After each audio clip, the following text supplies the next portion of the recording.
This episode of the Nerdball Podcast is brought to you by Fort Meigs CrossFit. Like I say every episode, I do appreciate them for allowing me to use their space. It's a great facility. Come check it out. They got classes for all age groups, all skill levels. They got different kinds of classes too. It's not just the same thing over and over. It's a lot to experience here. If you want any information about what they have to offer, check out fortmeigscrossfit.com. My guest today is a coach, multiple sports at Perrysburg, guy that I've seen around quite a bit. I've talked to about coaching, about sports. It was a great episode. I look forward to you all hearing it. And like I said, I'm trying to make these short. So this is as short as it's going to get. Although before I start, I do want to say I feel like it's been a while since I've been here because I skipped a week. But as things happen, kids are busy doing things. A lot of sports. The park that I manage is opening in a couple weeks, so there's a lot of work stuff that I got to do too. So there may be a few episodes here and there that don't get put out, but it's just life right now. I will try to fill those voids with past episodes or other podcasts that I enjoy. So be on the lookout for that. And if I do, check out those other podcasts if I do share some other ones. So with that being said, like I said, this is a great guy. I'm excited for you all to listen. So. Without further ado, here's my guest. My name's Chris Stein, and this is the Nerdball Podcast.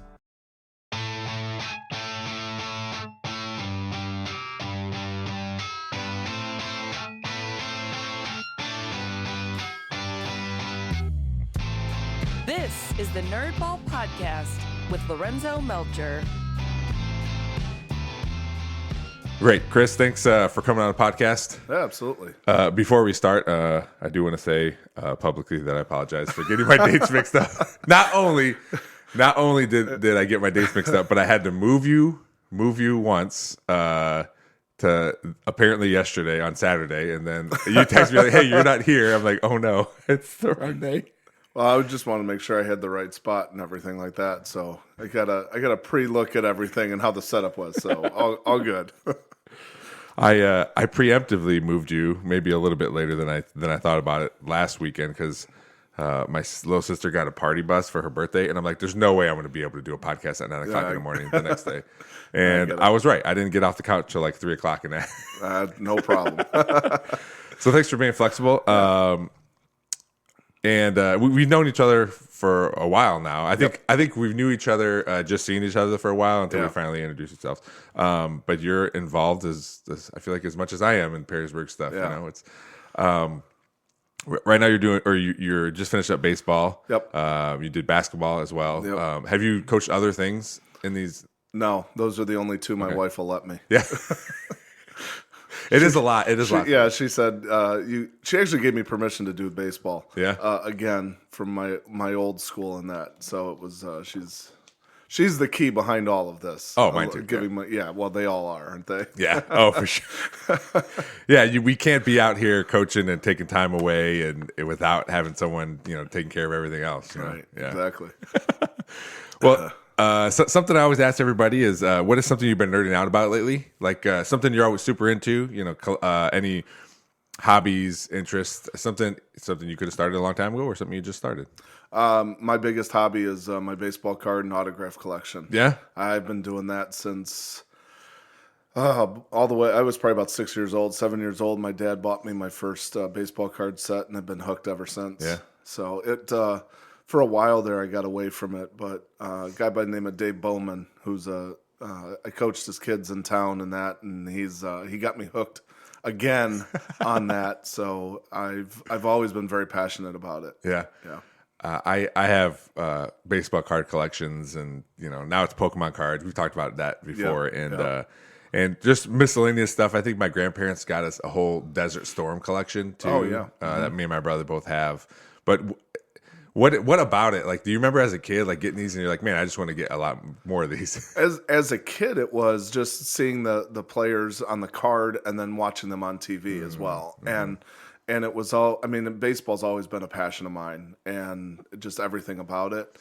So it was seeing the cards. It was the stats on it. I would memorize everything. Even the older guys that were playing and had since retired and that, and just getting the history of it and everything. And I guess it kind of goes into what I do at school too, as I'm a history teacher. Oh, yeah. So I mean, I love the history, the nostalgia of it and everything, and then watching it on TV and seeing those guys. And you go through the cards as they're playing and stuff like that. And it was always just something that clicked with me. It was something that my dad and my uncle and my brother and really my whole family was involved in various ways. So it was just really something that binded us together, and it's everything about it. I just love it. That's what I was going to ask you, if it was a family thing too, because I know my dad collected. He didn't collect baseball cards or any cards. He collected comic books, but that just wasn't my thing. Yeah. So it was just me and my brother would do that kind of stuff. But it sounds like your whole family was involved in it. Well, so my dad and my uncle used to run these baseball card shows in Toledo. Oh, really? And it was a side gig that they brought in big name players, and through my entire childhood, I met the best of the best. Really? I had, the current guys at the time when I was a kid, I met, the Tigers were really good, and I was a big Tiger, I still am a big Tiger fan. Alan Trammell, Jack Morris, Kirk Gibson, Wow. we met all these people, and they would come in for these baseball card shows, and all my dad and my uncle, it was all family run, family and friends, and they would bring these guys in, they would rent a hall, they would sell tables to card collectors and dealers and that, and they charged an admission fee and tickets for the players, and they would charge for the tables, and that was it. And it was all run out of my house. It was Did it just feel like, because as a kid you're just like, man, this is just normal. Everyone gets to do this, right? Yeah, it was, and the weird thing was, a lot of my friends knew I did it, but only one or two were like really understood what was going on, and they would come with me to the shows and stuff like that. We'd hang out all day. But I mean, and then you're meeting guys like, Mickey Mantle, Ted Williams, Willie Mays. I have a picture, and I always prove to my classes, because they're like, no, you didn't. I have a giant picture in the back of my classroom of Muhammad Ali and the Beatles, and I met Muhammad Ali. And I have a picture of him with his fist under my chin. Really? And it was his birthday, and I look like an absolute dork, and I don't care. I'm standing next to Muhammad Ali, and it's just, and the kids will go, come on, they'll finally call me on one, and I have the picture on my phone, and I'll pull it up, and I'm like, here it is. Yeah. And they're like, oh my God, because Muhammad Ali's, it's a Michael Jordan. It's iconic throughout the world. Everybody knew who he was. So. My childhood was amazing. I went to church with Joe DiMaggio, and it seems like a movie. Oh, it was. It really does seem like a dream. Yeah. Because you name a baseball celebrity of the 50s and 60s. Like, I met him. Yeah. I drove in a limo with Bob Gibson, who's one of the greatest pitchers of all time, and all he wanted to talk about with me was that he was a Harlem Globetrotter. Yeah. Not that he was the most dominating, fearing pitcher in the 60s and into the 70s with the St. Louis Cardinals. It was just amazing, and I didn't appreciate it until I was older. I kicked myself because I started getting a card show, and making sure I got one of each signature, but I didn't start until about halfway in. So the amount of people that I missed, just kicking myself. Yeah. But that's my prized collection. Yeah. When people come over and I know they're into baseball or something, I will show them that, and just it's the stories that you can tell about meeting them, and they were just people. They weren't the celebrity. They were just, you could see their actual just human nature and things like that. It was so cool. Yeah. That I have a few autographs, but something about, I even told my wife, I go, something about like just seeing famous people. Like, I went to the NFL Hall of Fame, I think the year before COVID. Okay. My dad and I went, and some people came up from Texas. We're Cowboys fans, so we went to see Drew Pearson go in. And but like, my dad was just off with family. They were doing whatever, and I was waiting in line as people got off the bus because I just want to see him and take pictures. Sure. I don't know what it is. My dad doesn't care. Whatever, like, hey, Dad, that's so and so. Oh, that's cool, But I'm like right there, like elbowing kids, just trying to get a picture or whatever. Yeah. But I like all that stuff and the autograph things. I went to Cleveland at the time. They were still the Indians, but I went to spring training, And I was talking to people on Twitter that I'm friends with that have gone and they go, this is the best time to get autographs. They sign everything. And I took, my son had this tiny little jacket and I took it and I probably got like 25 signatures on that awesome. thing. But they were just like all about it. Like, yeah, cool, man. And it was such a cool thing. And that's the neat thing. I mean, even just sitting here with you, the way we get geeked up for it all. Yeah. I mean, it's just people who haven't done it, they don't get it. Yeah. And it's amazing.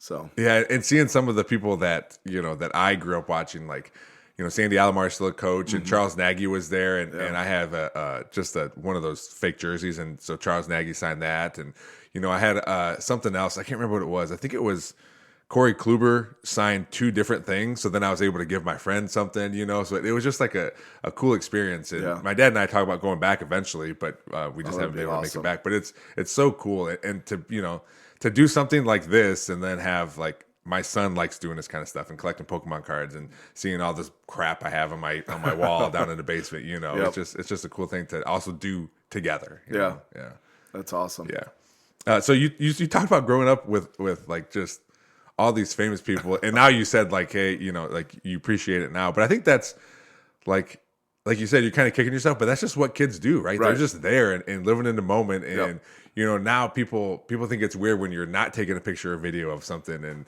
that's what and I guess the equivalent there is like, well, I guess I'm just not signing anything, I'm just here and having fun. Whatever, right? Yeah, exactly. Yeah, it's so cool. Yeah. Do you have one thing in your collection like this is like whenever people come see it, you're like, this is the thing I show first? I have I actually wait till the end. I have a baseball bat. It's considered a Hall of Fame bat. I have about 50-ish signatures on there from Ted Williams, Willie Mays, Al Kaline, Lou Brock, Bob Gibson. I mean the Mickey Mantle, Whitey Ford.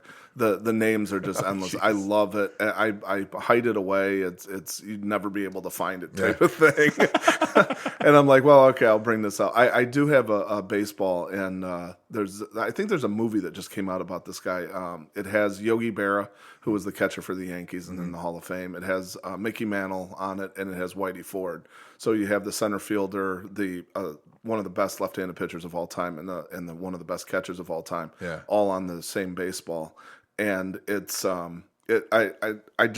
it's something about the way they sign and just the look of it and everything like that.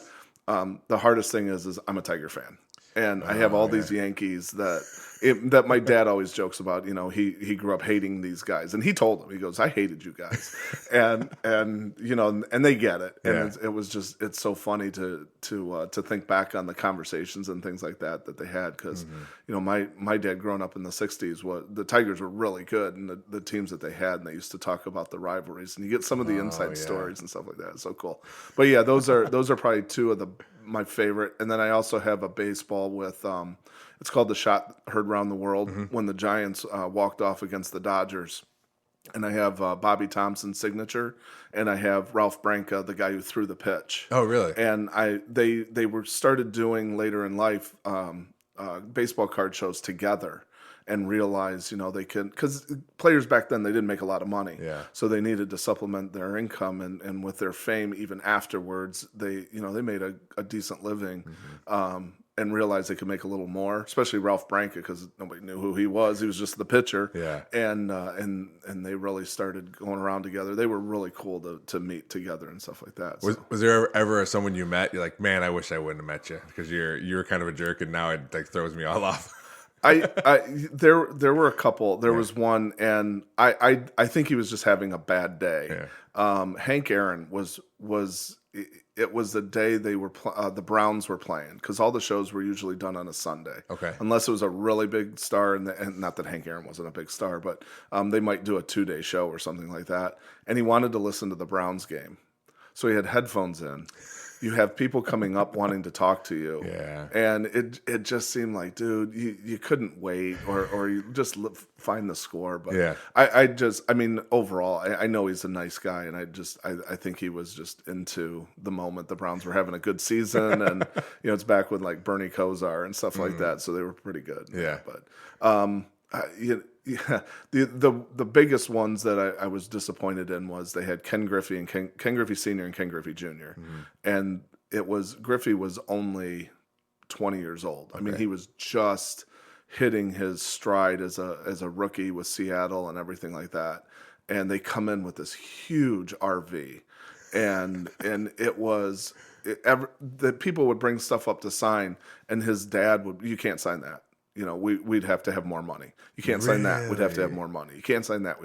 And it was really they were really big timing us. It's like, it's a small family operation, and I get everybody wanted to make it, but you're making even then millions of dollars. Like, dude, come on.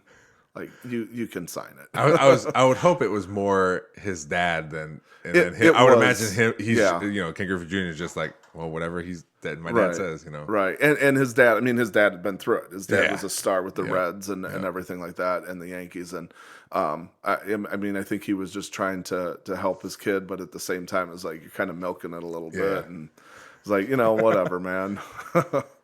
So when you weren't going around to these card shows and meeting everybody, what was your thing? What did you do when you were younger? I played sports? Every single sport known to man. Yeah. It was baseball season. We played baseball, basketball. We always played that. And when it got dark, and I had a court in my backyard that we would play in, and nice. It was lit up. And football season, we played football. I mean, I played everything. We played tennis, we played golf, we make up games. Do you have siblings that you? Yeah, I have 3. I have my brother. The order goes me, then my brother, and then I have 2 younger sisters. Okay. So all told, between me and my youngest, there's 8 years between us. So right. there's about 2 years between us, and we did what siblings do. We fought, we played together, we got on each other's nerves, but we lived in a great neighborhood too, where there were a lot of kids, and it was a lot of stuff going on. So where'd you grow up? Did you grow up around here? West Toledo. Oh, okay. West Toledo, over by Franklin Park, in between Monroe and Sylvania. Yeah. And it was a great neighborhood. You had stores all around you. We had a park down the street that gave us room to do whatever, and it was the old school where we went out in the morning. Yeah. We came back at lunch, maybe if we were hungry, and then we went back out, and we came back when it was dark. Yeah. It was that kind of neighborhood. We would do that, and then my dad set up. Because we had a basketball, just a hoop in our driveway, but my dad would get these lights out that we could clamp to our house. Oh, it would shine on the hoop, so we can just keep playing at night. The only part is we would play all the time. Me and my best friend, his name's Corey. We would play in the winter too, and we had the slightest low spot in our driveway, so it would always ice over there first. So we just had to be. Yep. But we got pretty used to like just avoiding that area. Yeah, and you just shovel it off. Yeah. And yep. Just being out there, it was fun. We'd be out there if it was cold, be out there for 20 minutes, warm up, go back out there. It's a fun time. So even when the street lights did come on, we were still outside doing something just at our house. And I grew up during as the video games were coming into the Nintendos and the Genesis and stuff like that. I mean, we played our fair share of video games too. Yeah. So Me and my brother, we used to play a lot of video games. There was a picture of us. I think it was just regular Nintendo. We had these 2 desks that we would just sit in front of the TV. And we were probably like 4 feet away from the TV and just stared at the TV playing video games. It was, that's one thing I still love to do now is play video games. It's a lot of fun. But when you grow up with it, that's much like baseball cards or anything else you get into, it just sticks with you. Yeah, absolutely. You just find gaps. There's just gaps, like you said, with your cards. Like there was a gap where we had our son, and until he could actually play video games, it just didn't happen. So I didn't have anybody to play with, Yeah, then they become old enough to play it, and then you whoop them in it, and they're like, "What the heck?" And like, I grew up in a video game age. I got the thumbs for it. Yeah, yeah. We play. He likes to play NBA 2K. Yeah, and then I beat him a few times, pretty good, and then we had some close games, and then he beat me once, and then he was like, "Can we keep playing?" And then I kept beating him. So it's. The only problem with newer games now is I don't play enough of them. Right. Like, and he plays a lot more than I do. Yeah. So, but it's still fun. I got to tell you a quick little story. Yeah. School just ended here not too long ago, and we were end of class. We had nothing to do. It's the last day or whatever, and this girl had this game, and it basically plays some music, and you have to tap the keys. The piano keys as My it son comes plays down. that. Okay. Yep. Beat Star, I think is what it's called, and And I'm like, oh, that's kind of cool, And I played a game similar to that a long time ago. I'm like, yeah, I'm pretty good at it. But I didn't say anything to her. Yeah. So she's like, oh, you should download the game. I'll play you. I'm like, okay. So I downloaded the game really quick, and we're playing. And, I'm sitting there,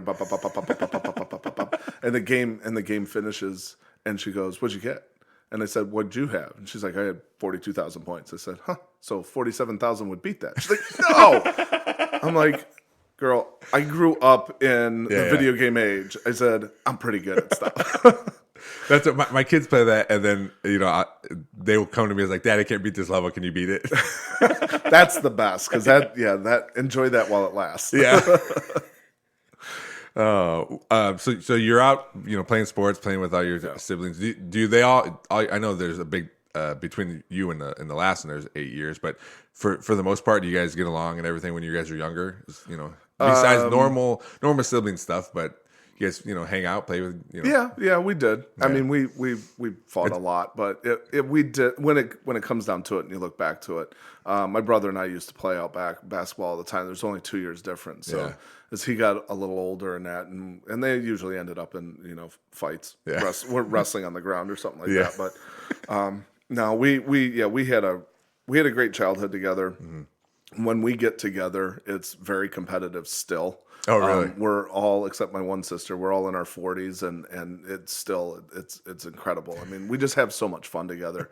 One of my sisters lives here in Perrysburg, and then my brother lives in Defiance. My other sister lives in Pittsburgh. Okay. So I know last time we got together, it was board games, and we were just beating on each other. The entire game ragging on each other, and stuff, like what siblings do. Yeah. But the great thing is that I have 3 kids, all teenagers. My brother has 4 boys that are 16, 14, 12, 10 essentially. So they're very active. Yeah. My sister has a son who's a sophomore here at Perrysburg, and then my other sister has some really younger kids and everything like that.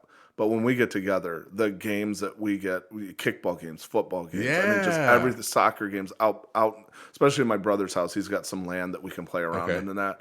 It's like being a kid again. Yeah. And you forget that they're your kids and your nieces and nephews, and we just start beating on each other. It's just and my one nephew, I mean, he's like 6 foot, 200 pounds, and he's just like, I mean, he's a teddy bear. He's just an awesome kid, but he's tough to move at times. Yeah. Oh, I bet. Yeah. But it's just it's just like growing up, and we just, it's a good family atmosphere and stuff like that. That is cool. Yeah. I grew up. Most of my family lived in Texas, and I got a bunch of cousins, but they all just lived down there. So I didn't have a lot of family up here. I had one of my dad's his youngest brother lives up here, and I have cousins, but yeah, it was to like that part of it. Like I like that part of like when I do go down to Texas, it's like I live there forever because they're all excited to see us and everything. But it is cool to be able to like just go and maybe this weekend for holidays you guys are there and doing whatever and hanging out. Yeah, I've been begging my brother for the last 2 days, like, when we getting together. Oh, yeah.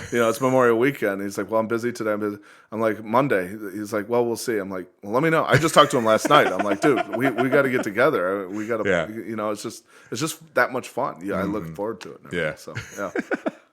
Does any of your siblings get into cards and stuff still?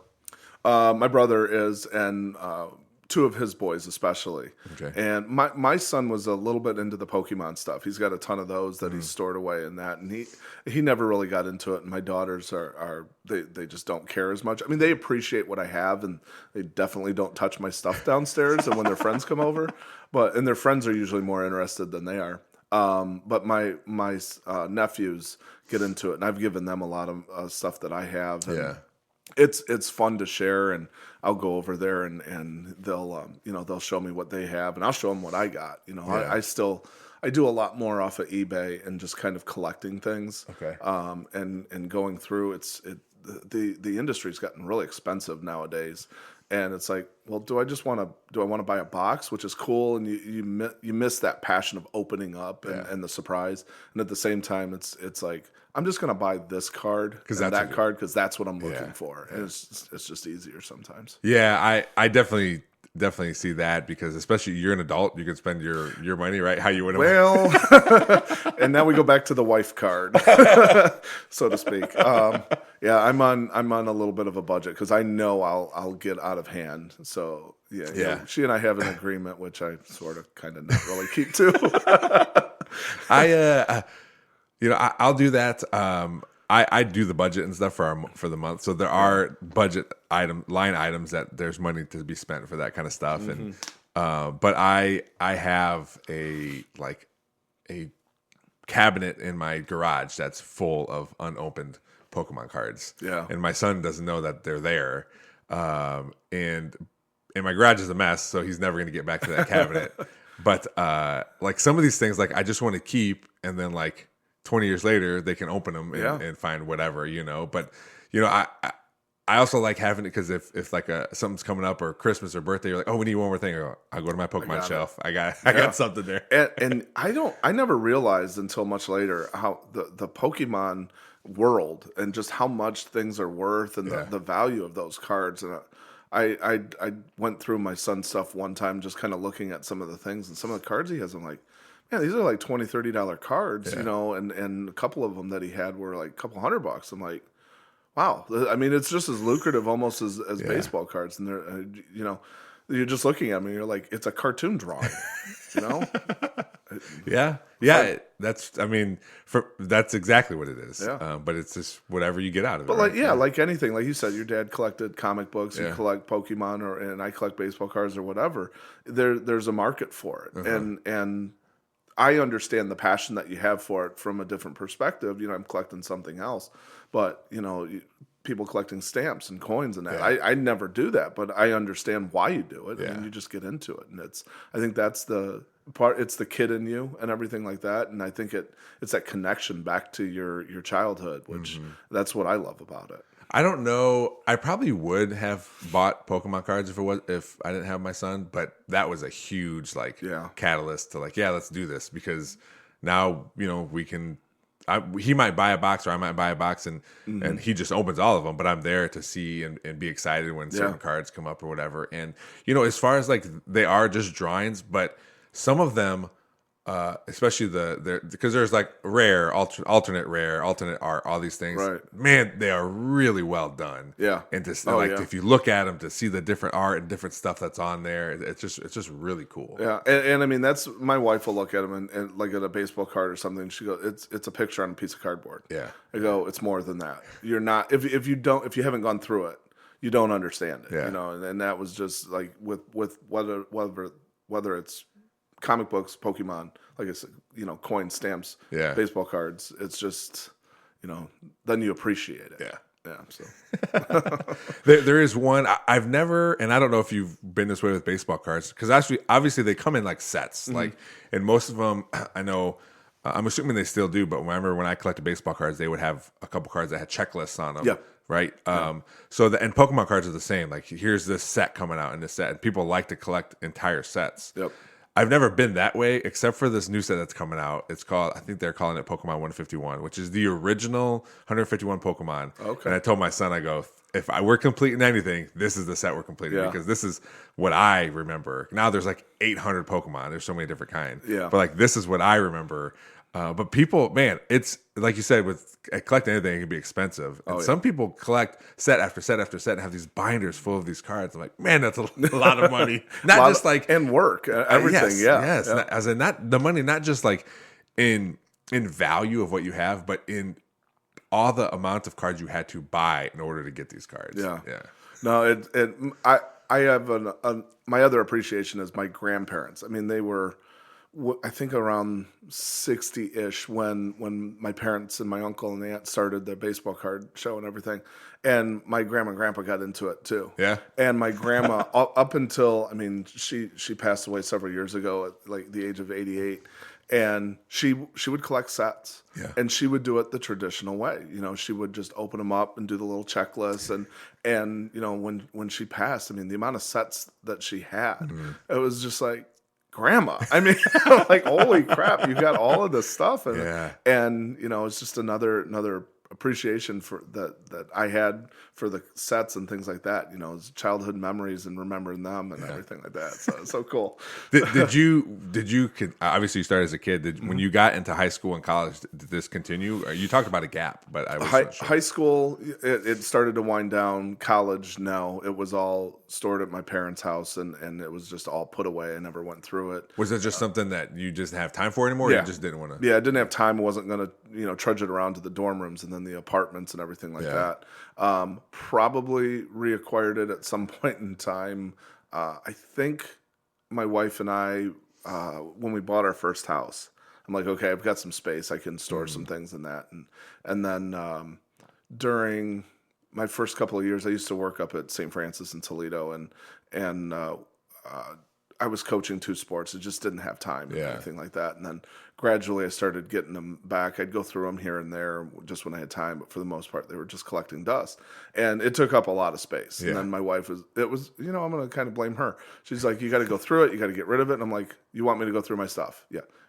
You're telling me you want me to go through this. She's like, yes. Okay. So I kind of started getting back into it where I'd go through things, and I didn't realize some of the stuff that I had. Yeah. And I had forgotten about it, and then, moving stuff around. And I did start to get rid of a lot of stuff because it had been overproduced so much that it didn't have the value in terms of the monetary value. It has some memory things and things like that, but there's so much. I'm like, I have to get rid of some of this stuff. Yeah. So when my brother started having his boys and they got older and started to appreciate it, I started giving a lot of the stuff to them. I made sure to throw in some things that had some value, like here, make it worth your while and look through it and that. But I kind of narrowed a lot of the stuff down. So I still have I think a solid collection, but I probably in the last 3-4 years, just short of COVID and then definitely into COVID, I kind of got back into it and looking at a lot of the new stuff that were coming out. And I'd even go back and look at some of the stuff that I'd missed, over the years, and like buying some of the cards from there and that. But do you ever think you do you sell things too, or do you just mostly just collect stuff? And I've sold some things over the years and that, but the collection at some point in time, I'm sure I'll get rid of it, but I'll enjoy building up the collection and things like that. I've had some stuff, some guys that I know that were my dad's friends that still deal with it, and the dealers and things that you meet. So I'll give them a call and like, hey, I want to move this and this. What do you think? And okay. I don't really sell anything online, like through the Facebook garage sales or eBay and stuff, but I definitely buy through there. I know my dad with his collections, and which now I have a bunch of stuff, but he would always just have collectibles in general, just like bobbleheads and replica little trophies or this and that, and it's all in my basement now. And he always tell me, like, he goes, I'm never gonna like do anything with this stuff. If you want to sell it, cool. If you don't, you can give it to your kids. And that's where I'm at with my stuff. Is like, I'm not gonna go through the time and effort to like try to get rid of some of the stuff. Plus, a lot of stuff we have isn't that super valuable. I mean, I had my grandpa had somebody in our family that worked for the Cowboys, so I have a Troy Aikman signed helmet. Cool. Well, my grandpa gave it to me. He goes, here, you can have this one because it's a replica helmet. I'm going to get a real helmet signed, and that's what I'm going to have. I said, okay, I don't care. It's a signature, Yeah. So there's a lot of stuff like that, but like right now I just look at it. It's cool, and if my kids, when they're older, if they want to sell it, then they can sell it. It's theirs. Right now. Part of the problem that the industry kind of killed itself is with all the grading and everything and the authentications and stuff, which I totally understand, especially to authenticate the autographs and everything. I don't do any of that, which makes it harder to sell stuff. The nice thing I know is every single autograph that I have in my basement, I physically handed it to the person. They handed it back. Whereas somebody who doesn't know me, they're not going to know if I'm, telling the truth or whatever. And that's the point where I'm like, I don't care. Yeah. And it's like, it's mine. I'm not selling any of those or anything like that. And people that know me that have wanted something and have offered me money for this and that or whatever, like they know.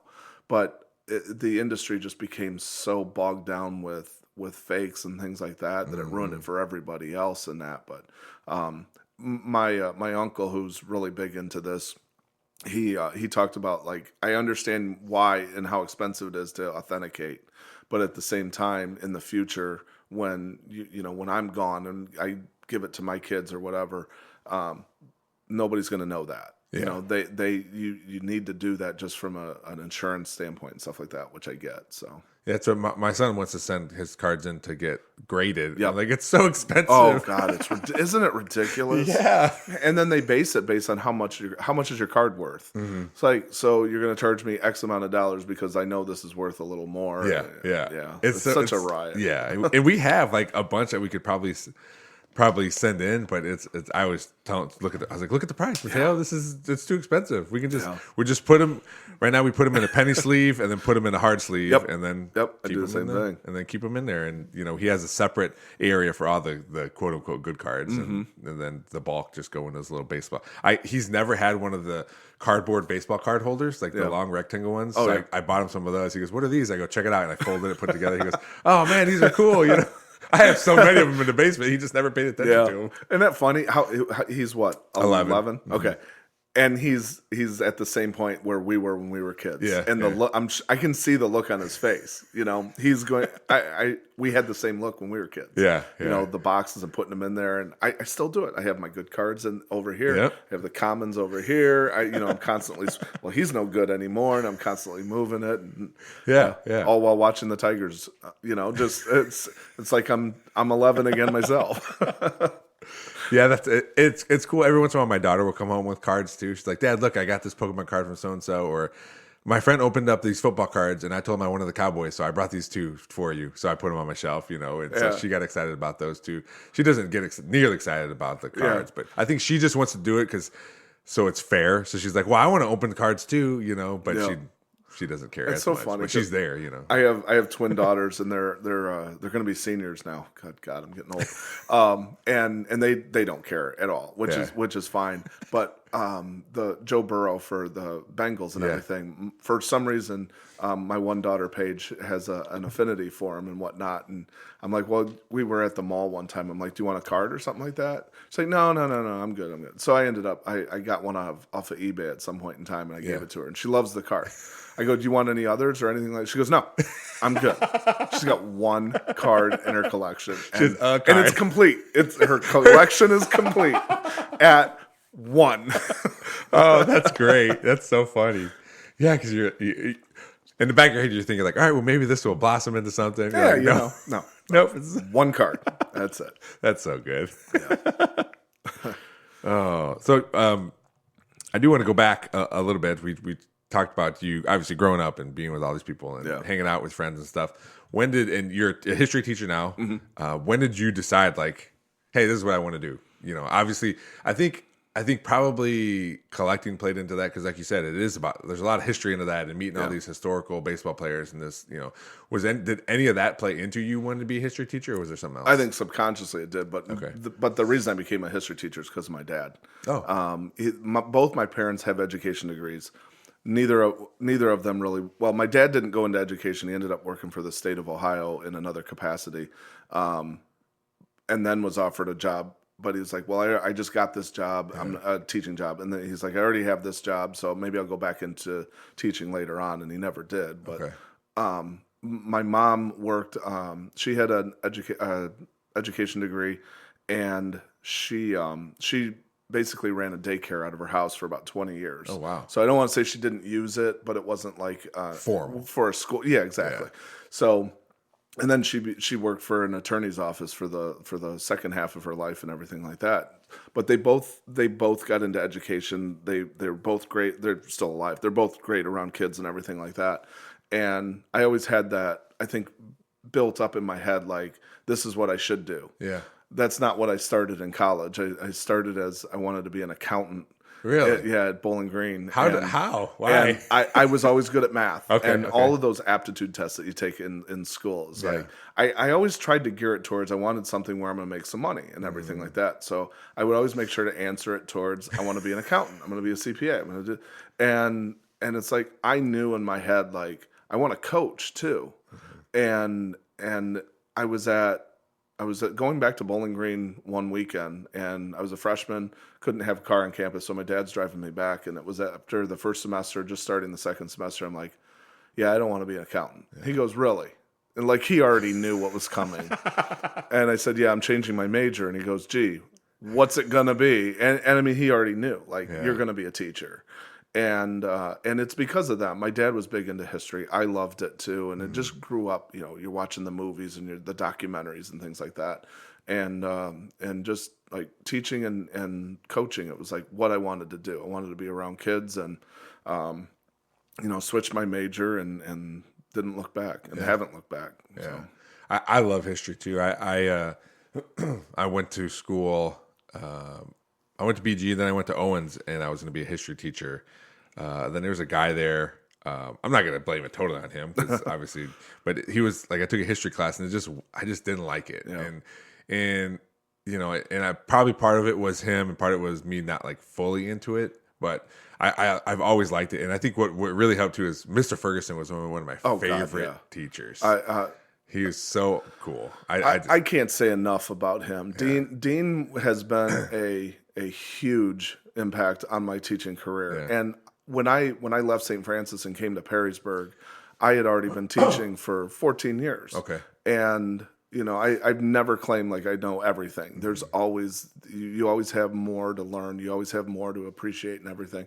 And I came to Perrysburg and I started working with him, and we would talk all the time about what he does in his class, what I do in my class, and the influence that he had on my teaching and what I do, and the impact has been tremendous. So I totally get what you're saying there, because Dean is, if there was a Mount Rushmore of teachers at Perrysburg, I've always said he's one of the faces on it. Yeah. Has to be. Yeah, he was so like, there are teachers who like love what they're talking about and aren't just like standing up there or whatever, and that's just something I remember like really sticking with me. And I hadn't seen him in a while, and I just saw him, I think it was last weekend. He was running at Rivercrest and getting a drink, and I said hello, and I'm like, wait a minute, and I turn around and I go, Mr. Ferguson? He goes, Lorenzo? I'm like, hey, how's it going? So it was cool to see him. But he was one of the main reasons why I'm like, I think I want to try this, because I just remember his classes were really fun, and because I was in high school during 9/11, like, and there's one thing I remember too,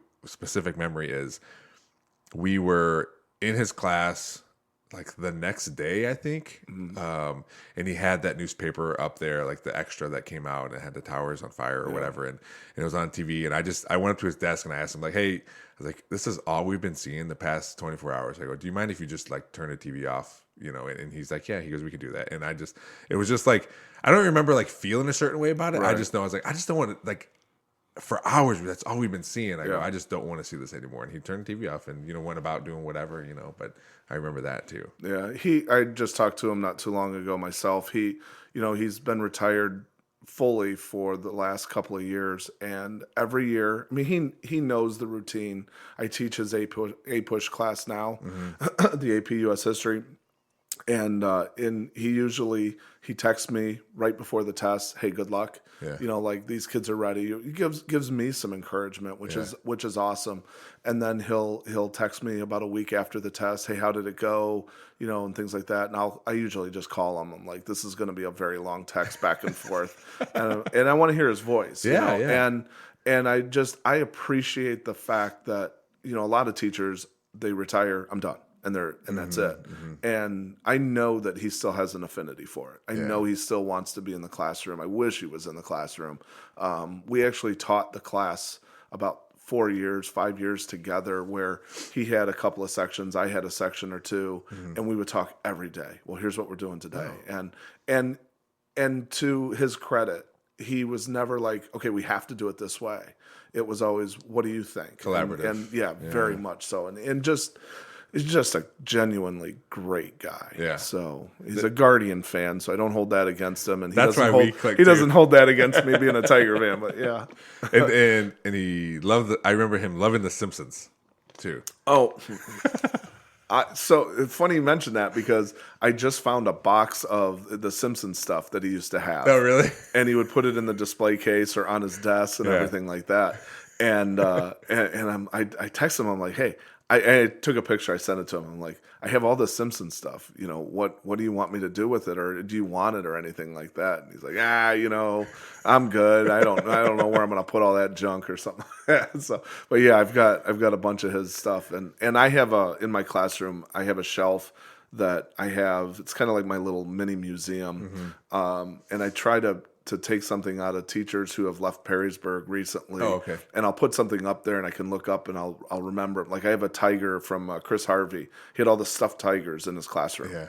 Okay. And I have one of those in there, and I put the Homer Simpson mask up there just to remind me of Ferg and everything like that. So I can almost see it sitting on his head. Yeah. That's fun. Mr. Harvey was another one. I didn't have him as a teacher, but he was a track coach. Yeah. So I always saw him out there. But he was another one I really enjoyed talking to, because when I think there's a different relationship when they're not your teacher, and he wasn't even my coach. Like I had someone, H was my coach, so I would go, but I would just go talk to him in the stands, and it was just like two people talking, and he had no like. I didn't have any other relationship with him besides just this coach in the stands that I go talk to every once in a while, tell him what I threw. Yeah, So. and you know what, he really appreciated it, I'm sure. And I know as a teacher, the ones that I don't, I mean, I love all my students and just have a great time with them, but it's a really interesting relationship when you just start talking to a student, and it continues throughout the school year, and never taught them. But I had one this year. This is a great example of it. A kid named AJ Bibb, who's he was a kicker. He just graduated. He was a kicker. Oh yeah, duh. Yeah, he was on the football team. Yeah. He was I think of him as a soccer player. Oh yeah. Because he and my son were teammates and everything, and got to know him. Never taught him. And saw him in the hall all the time. I would say, hey, AJ, what's going on? Just little conversations and everything like that. Never thought anything of it. And they did a teacher appreciation night for the boys soccer team, and he picked me. Oh, really? And I've done it a couple of times, and it's extremely flattering. I don't think the students realize how much it means to the teachers. But having a kid who I never taught, and I knew him, but it wasn't like in that respect as a teacher. And it was the things that he said and the things that he did. It meant so much, to just have somebody pick you. And like you said, you didn't have him as a teacher, but it means something to the teachers when you have that kind of a relationship, because it's a little different than what you normally see. Yeah.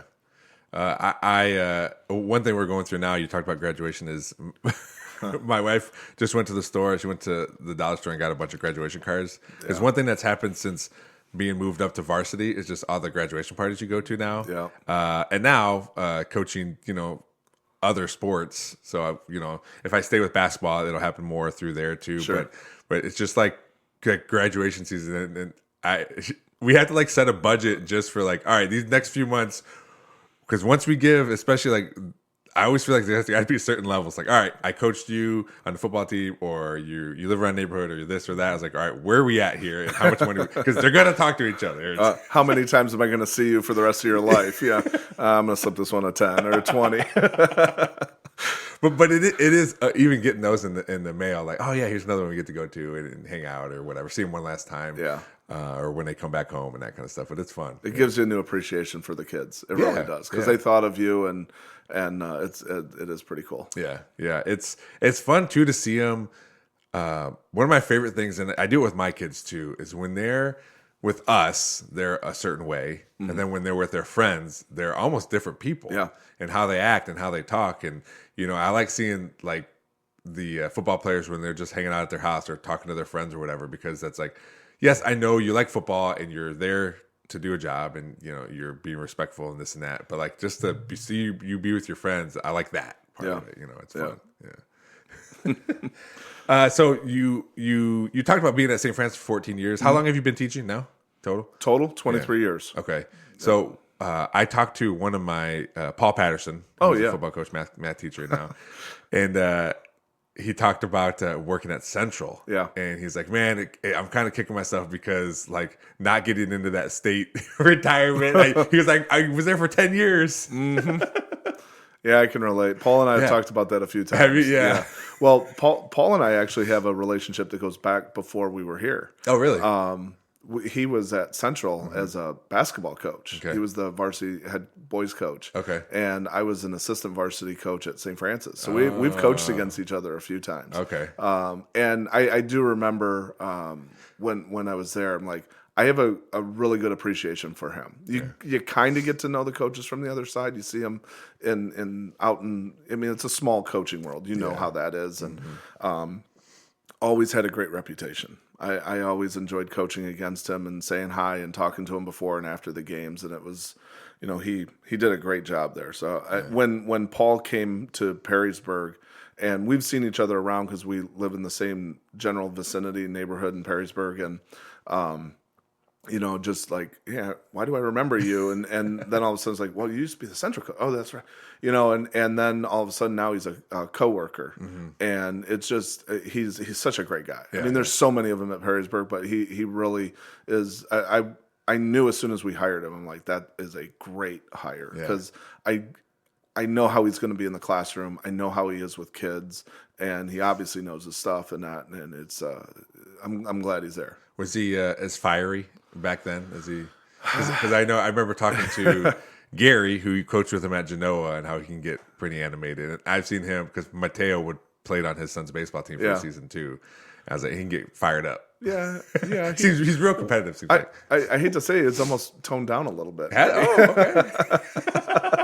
When you said a little bit. When you said, because if there's any sport that I notice the coach yelling, it's at basketball at any level. Any level. Oh, you're center stage. Yeah. So I would imagine just knowing Paul, like what he was doing or being, what he acted up on. I don't. Yeah, I mean, he was emotional. You can tell he was invested. Yes, in it, it was never out of anger. It was just the competitiveness, because I know I get the same way and everything like that. And it's like, you're not angry at the kid. You're not mad at him. I mean, it's a don't make that mistake again type of thing or whatever. But you just vocalize it a little differently.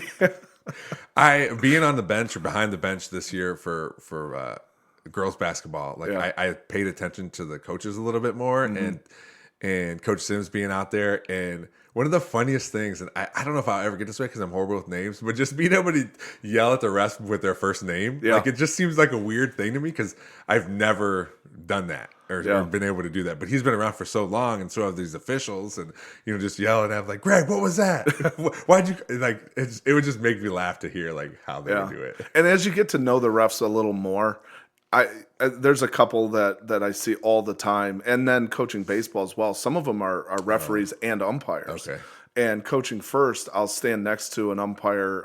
Jay Moran is one of the example who's been a really good official, great basketball and baseball and everything like that. And I've gotten to know him more because baseball, we stand next to each other, and I can chit chat with him and talk about it. And we'll talk a little bit about basketball even out there as well, because it's a slower sport, but it's.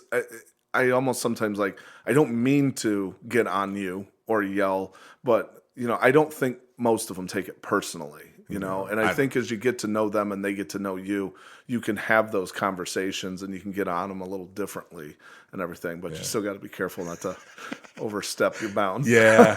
I was always good when I would coach the JV team. I was good for one flag a year when I got a little carried away, and they would give me leeway, and I knew. I used to be a football official, and I used to umpire baseball, so I knew how far I could go with your typical official, because some are let you go further, and some throw a flag right away. Yeah. But I remember this one, the guy was giving me so just letting me go. You were the official. No, I was the coach. Okay. And this official was letting me probably say more than I should, and I kept taking it.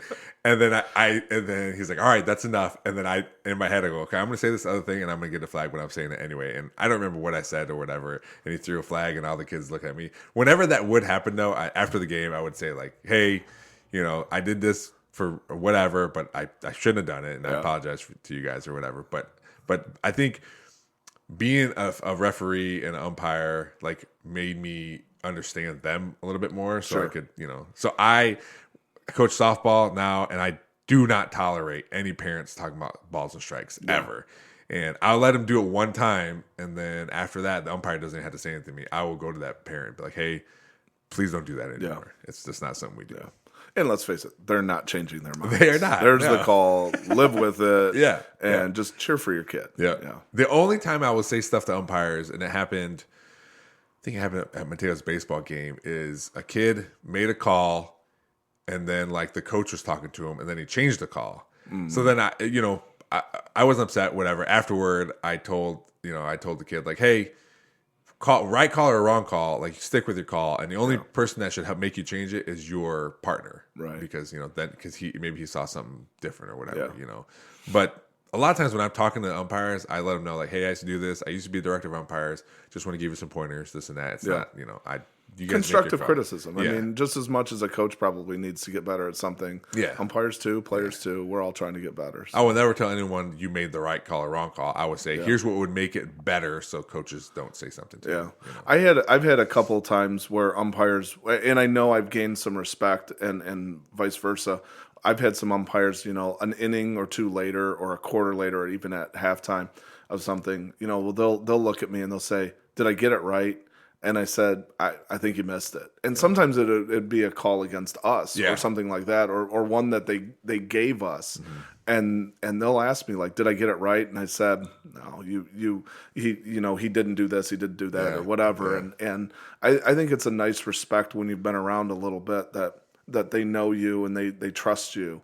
So I think that helps in the relationship and everything like that. Because at the end of the day, it's a game. Mm-hmm. We want to be competitive. We want to win. I'm as fiery as anybody, and I want to win. But when it's over, it's like we're just people having fun and trying to do it the right way and everything like that. Yeah. And I appreciate when we can have those conversations and talk about things. There's been times after games when I was umpiring, and I would tell a team, like, hey, I missed that call. I'm sorry. I realized I missed it, but that was the call. I can't change it, a couple pitches later or whatever. But that's, I had a coach one time, because most tournaments, the little league tournaments, there's time limits. Right. So you can't start an inning after an hour and a half or whatever. Mm-hmm. And I was staring at my phone because I'm like, all right, this is really close to a time limit.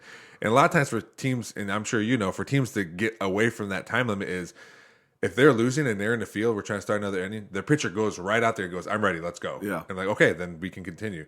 Their pitcher, they were down, they were warming up. He was still doing stuff. And then I looked at him, I was like, all right, that's time. And he was like, wait, we were out there. I go, no, he wasn't ready. The inning didn't start yet. Yeah. And that's the one I remember vividly, him yelling at me. And we laughed. But the next day I saw him again. He goes, you're right. He goes, I apologize. He goes, you were right, though. I was just, in the moment I wanted to win this and that. So I appreciated that. Because that means a lot, too. Like, fine, be upset, whatever, We also got to do it right. I tell the coaches, if you want to argue about something or question a call time, walk out here, because I'm not going to respond to you. Don't embarrass me. Yeah. And I'm not going to respond to you yelling at me in the dugout. Yeah. Because then guess what? Your parents are going to start yelling. Exactly. It trickles, and then the players start doing it. And, you and I have been doing this enough that we've seen that trickle-down effect, that whether it's the parents, the coaches, whoever's allowed to do it, then everybody else thinks they can too. Yeah, and that's the worst when the kids start doing it. Like the coach made it okay. Yeah. I even go to the point, I don't even like when our softball team cheers about the other team, because there's first of all, there's so many cheers in softball. So many. Yes, there are. I can hear them from our field. So I let them just do a lot of these, but once they start talking about the other team, like I'm like, hey, can you let's cheer for our team, guys, And now it got to the point where a girl will start one, and then another girl, like, hey, we're not allowed to do that. Let's just do our team, you know. So they started kind of picking up on that too, which is good. Yeah, and hopefully sometimes the other teams will even pick up on it. They're not cheering against us, but if you start doing it, then they'll do it, and then it spirals into God knows what. So. Yeah, man, we went to one varsity game when the varsity played Anthony Wayne, and it was like softball night for the travel team. So there was a bunch of people there, but man, it was a lot going on. I can only imagine.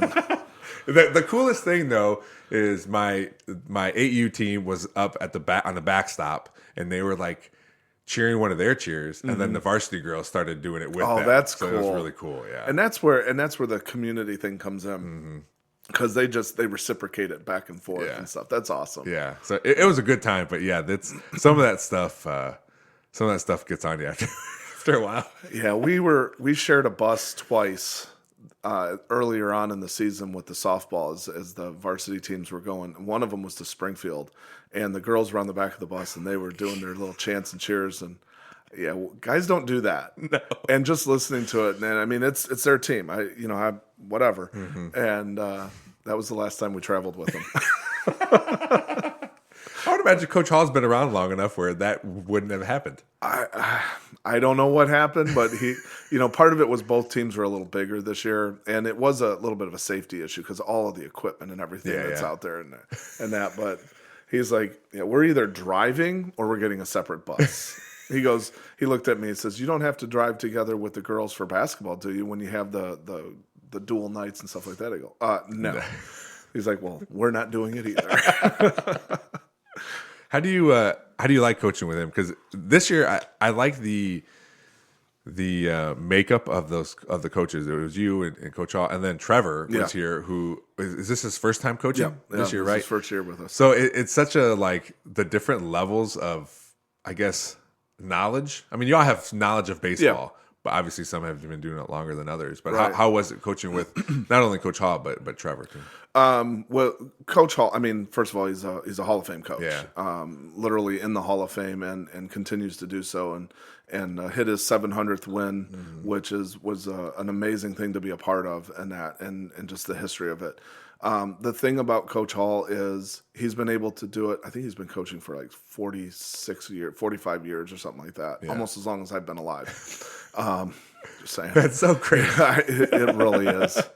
But he's adapted to kids. He changes things that he does, and that's the thing that I love about him. He lets me do my thing. I see it from a different side of things. I've come from another winning program at St. Francis and when I came in here, he lets me be me. Yeah, and he gives me a lot of leeway to do things, and we have mutual respect for each other and just the conversations that we can have. I never am critical, out loud to where players are hearing it and things like that. Yeah. But he wants me to, if I don't agree with something, I tell him. If I agree with it, I tell him. But I mean, we're constantly having conversations and things, and he'll walk past me and kind of give me the little head nod, like, "Come here, I want to say something. What do you think about this kid?" And should we do this? Should we do that? And so it's it's constant communication and feedback and things like that from each other. But he's been around. He's probably forgotten more than I know. Yeah. One of those situations. But he's fantastic, and he sees things, where most people are looking at. They're focused on their kid, and they're not the team. He's always focused about the team, and he wants to do what's right by them. And I've learned so much, from him, and hopefully, someday when I'm a varsity coach, I will take the good things that he's shared with me and the knowledge that he has and take that into my own program. Yeah. Having Trevor, now you go to the complete opposite end of the spectrum. When I came to Perrysburg, he was a junior, and he already had a reputation of being one of the great athletes at Perrysburg. And so playing football, basketball, and baseball, he's on another level. Obviously being all state in some sports and producing at a high level and playing on the big stage, for a D1 program. And then he went to a junior college and then transferred to OU and started there. And, what he brought back to Perrysburg, the thing that kids remember is him. They trust him because they've seen him play. They're old enough that not that he's that old, but that they've seen what he can do on the field. So it gives you that much more credibility and again, not that he needs it, but he sees it from a different perspective. He's younger. He's more in touch with who they are. And, he's the things that he does. I hope we keep him for a long time, selfishly, but he should be at the next level, and I know he has some aspirations to coach in college and things like that. And he'll be great. I loved working with him, and very quickly between Coach Hall, myself, him, Coach Hetzel, who was around a couple years, Rick Hetzel, and he played in high school at the Great Start when Start was really good, programs and things like that. Everybody had their little niche, and it's amazing. We don't step on each other's toes. There's mutual respect for everybody, and it makes it really easy because the personality that we all have and what we want to accomplish it's the team goal. We all have the same idea. We want to win state. That's the goal, and win NLLs and things like that. And we'll do it the right way and coach them up. And it's a mutual respect, admiration, and it just worked really well together. The whole dynamics and everything like that. I think Coach Hall's put together not just because I'm on it, but just a really good staff of people. Matt and Kevin, who coach the freshman team, Dave Russell, who I know you coach with, and is an amazing coach, just a great dude, and he's been there as a head coach, and Scott Mitchell, who has become a really good friend of mine, and just the whole dynamics of the coaching it's the same goal. And everybody's there to get better. It's not about aspirations or things like that. It's not about me or you or whatever. We're here to get better and focus on this season and the next season, and we're all coaching like we're going to be there forever and treat it as a true program, which is really cool. So Dave Hall's created that culture, and it's been a lot of fun to go to practice and to the games and know that we're going to get the best out of all of us every time. And that's, you talked about the first thing you talked about, and I hear it from assistant coaches all over, is really the mark of a good coach is like they just let me coach, right? They're not like in every little drill, doing every little thing. They just let you be you, like you said. And obviously that trickles down to all the other coaches, and even the kids, like they feel comfortable being there, knowing like, hey, our head coach, the guy in charge, lets these other coaches do what they want to do, and make sure everyone's just on, like you said, on the same path to whatever you want to achieve. Yeah, and the relationship with the kids is great, and again, I think they feel comfortable enough to go to any of us that they can talk to us or not question in a bad way, but say, what do you think about? And it just gives everybody, I have that ability with Coach Hall, and the players have that ability with us. Like, what do you think about, or just giving us their opinions here and there. And it's always respectful, and which I can appreciate. And I've been blessed. I've worked with Coach Hall. I worked with Coach Boyce. I taught with Matt Kriegel.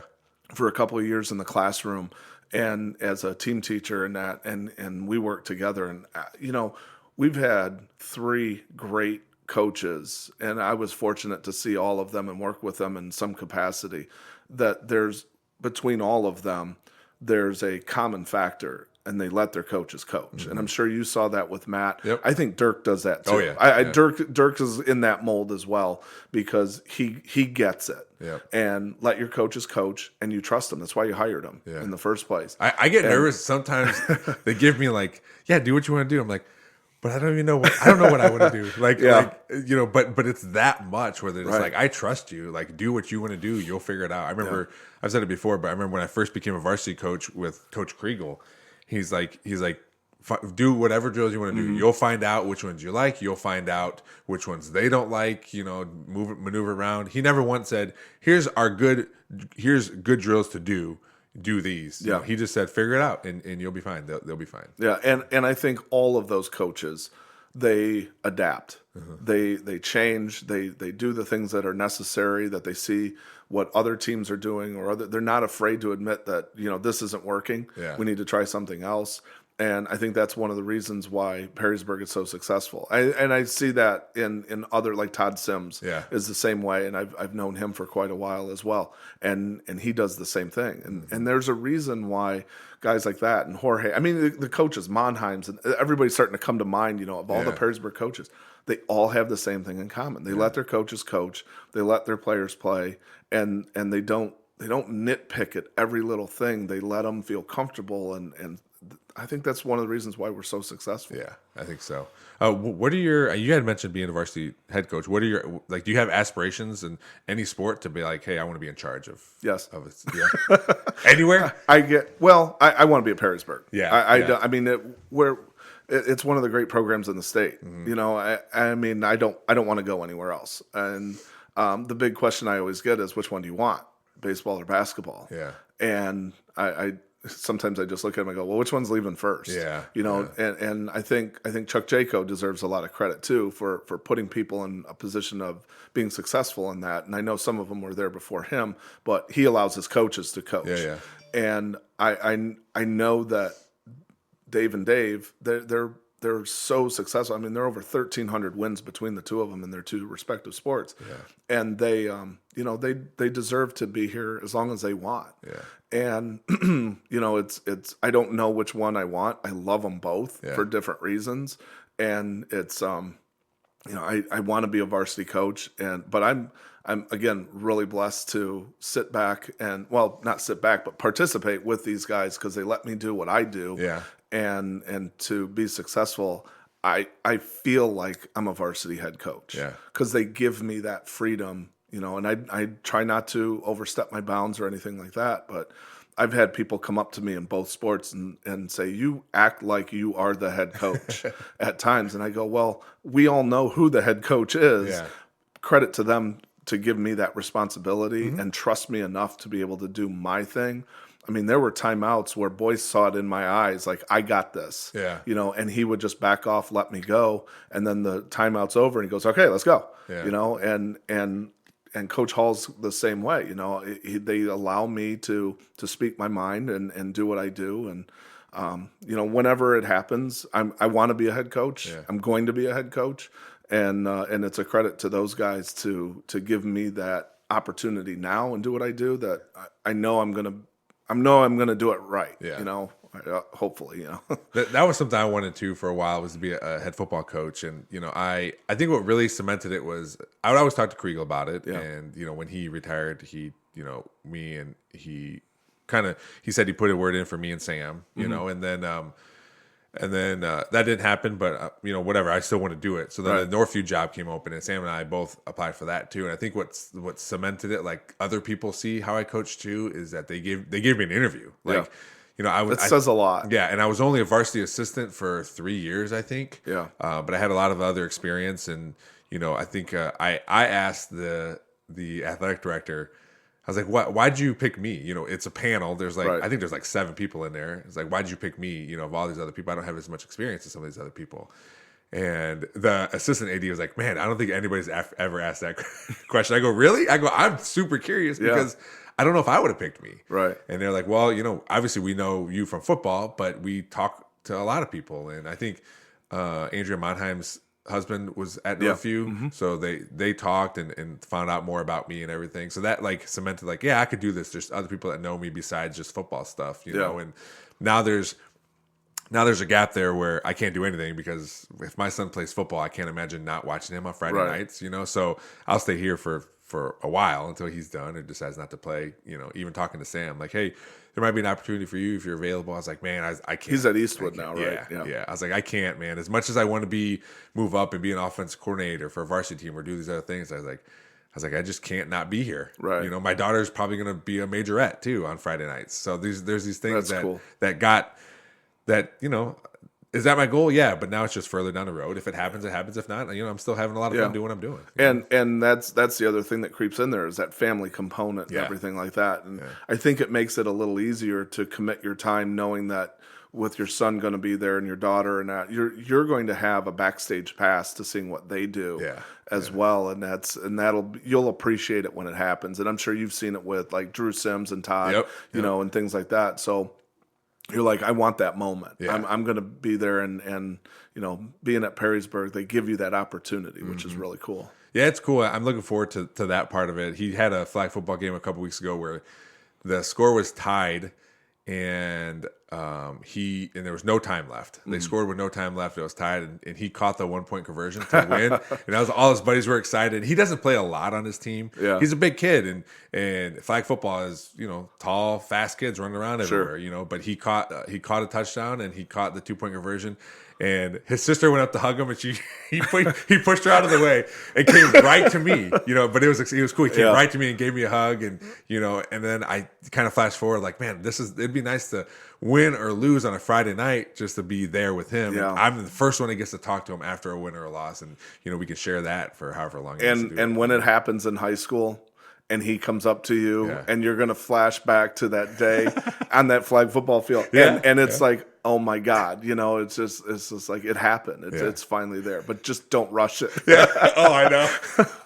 That's what everyone says. Yeah. Well, Chris, thanks for coming on the podcast. Yeah, man. absolutely. This is awesome. I do like seeing you out there because we're very similar as far as like being involved and stuff and doing all these things. So it's fun to see you out there and say hello, talk about whatever sport we're talking about, and I do like I didn't make it to a lot of baseball games, but just being out there in Coach Hall, just the same thing with the environment, like he just lets us go in the dugout. Me and Mateo were in the dugout for a little bit for that game, just like having these opportunities for not only myself, but for my kids. Like it's really cool. And it's really I like being in the Perrysburg community because of that. Right. No, absolutely. Yeah. You guys are more than welcome anytime. Yeah. I tried to get him to be bat boy one time and he was a little nervous about it. But he did enjoy just being in that dugout. So, but thanks again for coming on. I appreciate you having me. Thank you. Thanks to Chris Stein for coming on the podcast today. It was really fun, just pretty much talking about nerding out baseball card collections and signatures for a while. Then talked a lot about coaching, so it was right up my alley this episode. But it was a great time talking to him. And I hope nothing but the best for him. Hope he gets to be a varsity coach at some point in his career. I think he'll be great at it. So I look forward to seeing him do that. Like I said at the beginning. With a busy summer coming up with work and kids sports and kids activities, I'm going to still try to get 2 episodes out a week, but it just may be difficult. So you may see some old episodes, some other podcasts I listen to, but I'm going to still try to do things out here. We did officially reach 100 YouTube subscribers, so I'm excited for that. And I just realized as I'm sitting here that I forgot to do the Let's Get Deep portion of this podcast. So that doesn't exist. It's been pretty hectic. So I apologize to Chris for that. Maybe I can YouTube and we'll get a question out there. So we'll see what happens. Gosh dang it. I'm an idiot. All right. Well, I'll try to get better for that. The thing's even sitting right next to me, right here. I mean, we were staring at it the whole time. So I'm just an idiot. So, but yeah, thanks for always, downloading, listening. I had somebody reach out to me yesterday at the Walleye game. Old director from UTMC, his name's Doug. We said hello, and then as we were leaving, he said, I love the podcast. So I like all that. So hopefully people are really enjoying this. We're almost at 20,000 downloads, so that's pretty exciting after we had reached the 100 YouTube subscribers.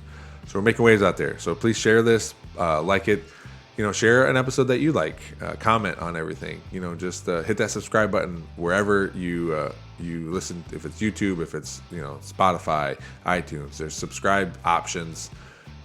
So hit those so we get more followers. So this thing's growing. I'm going to try to keep it moving along despite my busy life and busy schedule. Still try to keep doing what I'm doing. So I appreciate you all.